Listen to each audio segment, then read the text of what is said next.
आप सभी भक्तों का मेरे YouTube चैनल राधे कृष्ण में हार्दिक स्वागत। दिन शनिवार तारीख 10 फरवरी 2024। शिव महापुराण की कथा सुनने वाले सभी भक्तों पर शिव और माँ पार्वती की असीम कृपा बनी रहे। शिव महापुराण अध्याय 16।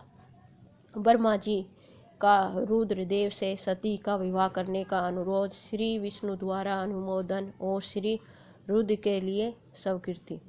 ब्रह्मा जी कहते हैं, श्री विष्णु आदि देवताओं द्वारा की हुई उस स्तुति को सुनकर सबकी उत्पत्ति के हेतुभूत भगवान शंकर बड़े प्रसन्न हुए। वह हंसने लगे। मुझ ब्रह्मा और विष्णु को अपनी अपनी पत्नी के साथ आया हुआ देख महादेव जी ने हम लोगों को यथोचित वार्तालाप किया और हमारे आगमन का कारण पूछा। रुद्र बोले, हे हरे, हे विदेह तथा देवताओं और ऋषियों, आज निर्भय होकर यहाँ आपने आने का ठीक ठीक कारण बताओ। तुम लोग यहाँ किस लिए आए हो और कौन सा कार्य आ पड़ा है? मैं सब सुनना चाहता हूँ। तुम्हारे द्वारा की गई स्तुति से मेरा मन बहुत ही प्रसन्न है। मुने महादेव जी के इस प्रकार पूछने पर भगवान विष्णु की आज्ञा से मैंने वार्तालाप आरंभ किया। मुझ ब्रह्मा ने कहा, देव देव महादेव करुणा सागर प्रभु, हम दोनों इन देवता और ऋषियों साथ जिस उद्देश्य से यहाँ आए हैं उसे सुनिए।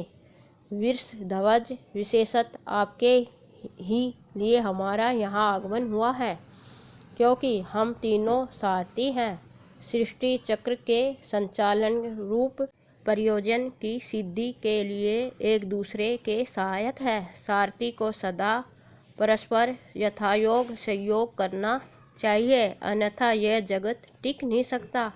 हे महेश्वर, कुछ ऐसे असुर उत्पन्न होंगे जो मेरे हाथ से मारे जाएंगे, कुछ भगवान विष्णु के और कुछ आपके हाथों से नष्ट होंगे। हे महाप्रभु, कुछ असुर ऐसे होंगे जो आपके वीर्य से उत्पन्न हुए पुत्र के हाथ से ही मारे जा सकते हैं। हे प्रभु, कभी कोई विरले ही असुर ऐसे होंगे जो माया के हाथों द्वारा वध को प्राप्त होंगे। आप भगवान शंकर की कृपा से ही देवताओं को सदा उत्तम सुख प्राप्त होगा। घोर असुरों का विनाश करके आप जगत को सदा स्वास्थ्य एवं अभय प्रदान करेंगे। अथवा यह भी संभव है कि आपके हाथ से कोई भी असुर न मारे जाए, क्योंकि आप सदा योग युक्त रहते हैं, राग द्वेष से रहित है तथा एकमात्र दया करने में ही लगे रहते हैं। हे ईश, यदि वह असुर भी अपराधी हो आपकी दया से अनुग्रहित होते रहे तो सृष्टि और पालन का कार्य कैसे चल सकता है? अतः वृषध्वज, आपको प्रतिदिन सृष्टि आदि के उपयुक्त कार्य करने के लिए उद्यत रहना चाहिए। यदि सृष्टि पालन और संहार रूप कर्म न करने हो तब तो हमने माया से जो भिन्न भिन्न शरीर धारण किए हैं उनकी कोई उपयोगिता ही नहीं। वास्तव में हम तीनों एक ही है, कार्य के भेद से भिन्न भिन्न देह धारण करके सृष्ट है। यदि कार्य भेद न सिद्ध हो तब तो हमारा रूप भेद का कोई प्रयोजन ही नहीं है। देव एक ही परमात्मा महेश्वर तीन सब रूपों में अभिव्यक्त हुए हैं।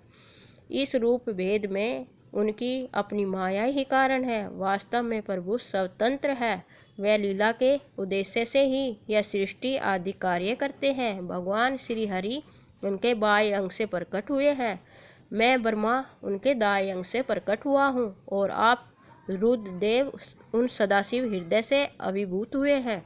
अतः आप ही शिव के पूर्ण रूप है। प्रभु इस प्रकार अभिनय रूप होते हुए भी हम तीन रूपों में प्रकट है। सनातन देव हम तीनों उन्हीं सदा शिव भगवान और शिव के पुत्र हैं। हे प्रभु, मैं और श्री विष्णु आपके आदेश से प्रसन्नता पूर्वक लोक की सृष्टि और पालन के कार्य कर रहे हैं तथा कार्य कारणवश सब पत्नीक भी हो गए हैं। अतः आप भी विश्व हित के लिए तथा देवताओं को सुख पहुँचाने के लिए एक परम सुंदरी रमणी को अपनी पत्नी बनाने के लिए ग्रहण करें।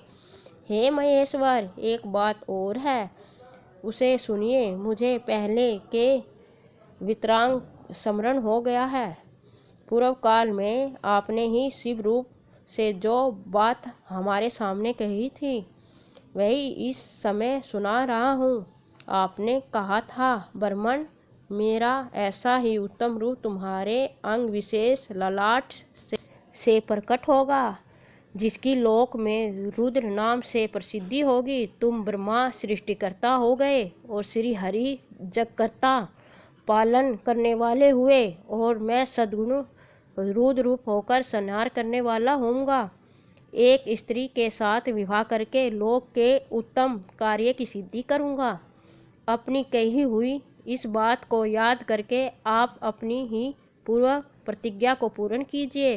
हे स्वामी, आपका यह आदेश है कि मैं सृष्टि करूं, श्री हरि पालन करे और आप स्वयं संहार के हेतु बनकर प्रकट हो।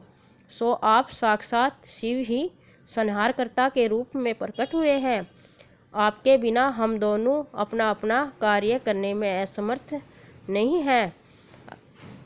अतः आप एक ऐसी कामनी को स्वीकार करें जो लोकहित के कार्य में तत्पर रहे। हे शंभु, जैसे लक्ष्मी भगवान विष्णु की और सावित्री मेरी अर्धांगिनी है, उसी प्रकार आप इस समय अपनी जीवन संगिनी परम लंबा को ग्रहण करें। मेरी ये बात सुनकर लोकेश्वर महादेव जी के मुख पर मुस्कुराहट दौड़ गई।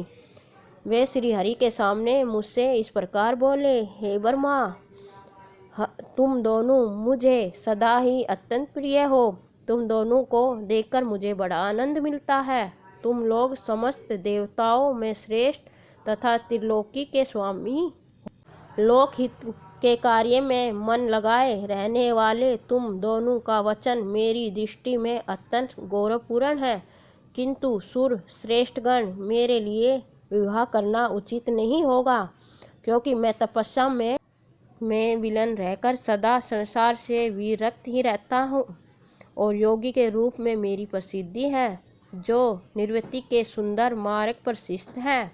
अपने आत्मा में ही रमण करता हूँ और आनंद मानता हूँ, जिसका शरीर अभूत, जो अज्ञानी, आत्मादर्शी और कामना से शून्य है, जिसके मन में कोई विकार नहीं है, जो भोगों से दूर रहता तथा जो सदा अपवित्र और अमंगल वेशधारी है, उसे संसार में कामनी से क्या प्रयोजन है, यह इस समय मुझे बताओ तो सही।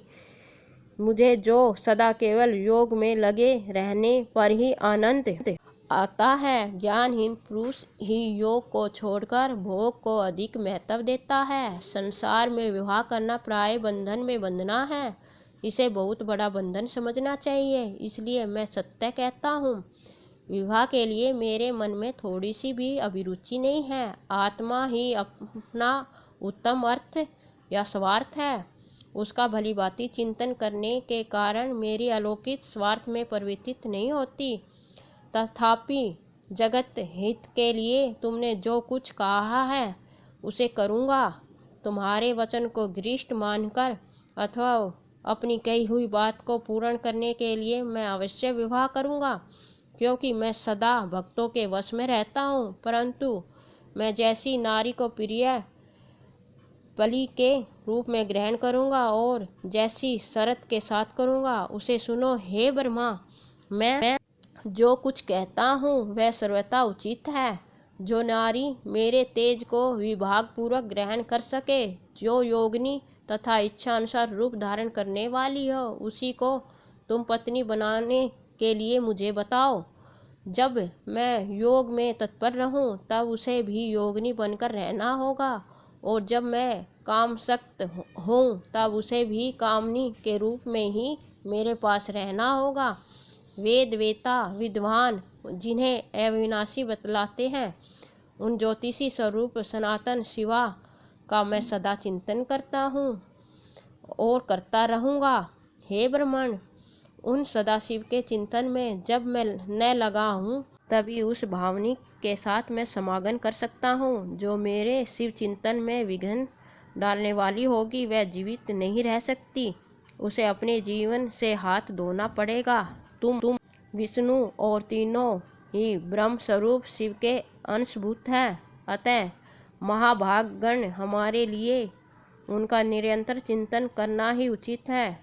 कमलासन, उनके चिंतन के लिए मैं बिना विवाह के भी रह लूँगा। अतः तुम मुझे ऐसी पत्नी प्रदान करो जो सदा मेरे कर्म के अनुकूल चल सके। हे ब्राह्मण, उसमें भी मेरी एक और शर्त है, उसे तुम सुनो। यदि उस स्त्री का मुझ पर और मेरे वचन पर अविश्वास होगा तो मैं उसे त्याग दूंगा। उनकी यह बात सुनकर मैंने और श्री हरि ने मंद मुस्कुराने के साथ मन ही मन प्रसन्नता का अनुभव किया। फिर विनम्र होकर बोला, हे नाथ, हे परमेश्वर, आपने जैसी नारी की खोज आरंभ की है, मैं वैसी ही स्त्री के विषय में आपको प्रसन्नतापूर्वक कह रहा हूँ। साक्षात सदाशिव की धर्मपत्नी जो उमा है, वह ही जगत कार्य सिद्ध करने के लिए भिन्न भिन्न रूप में प्रकट हुई है। हे प्रभु, सरस्वती और लक्ष्मी ये दो रूप धारण करके वह पहले ही यहाँ आ चुकी है।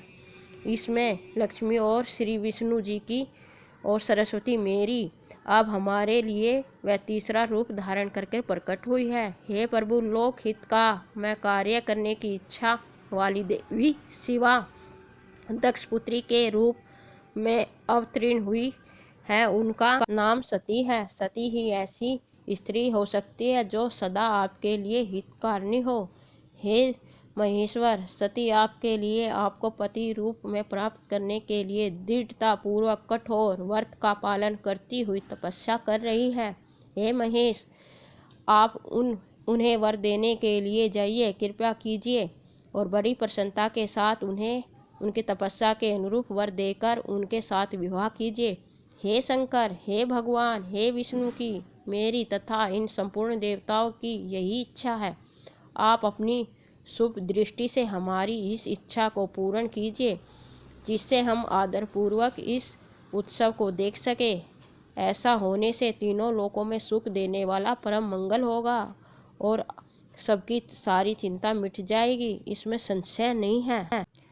तदनंतर मेरी बात समाप्त होने पर लीला विग्रहण धारण करने वाले वत्सल्य महेश्वर ने इसका समर्थन किया। ओम नमः शिवाय। तब भक्तवत्सल भगवान शंकर ने हंसकर कहा, ऐसा ही होगा। उनके ऐसा कहने पर हम दोनों उनसे आज्ञा ले अपनी पत्नी और देवताओं व मुनियों के साथ अत्यंत प्रसन्न हो अपने अभीष्ट स्थान को चले गए। आपको मेरा यह वीडियो कैसा लगा कमेंट बॉक्स में ज़रूर बताएं और कमेंट बॉक्स में ओम नमः शिवाय अवश्य लिखें। आप मेरे वीडियो को लाइक, शेयर व सब्सक्राइब करें। धन्यवाद।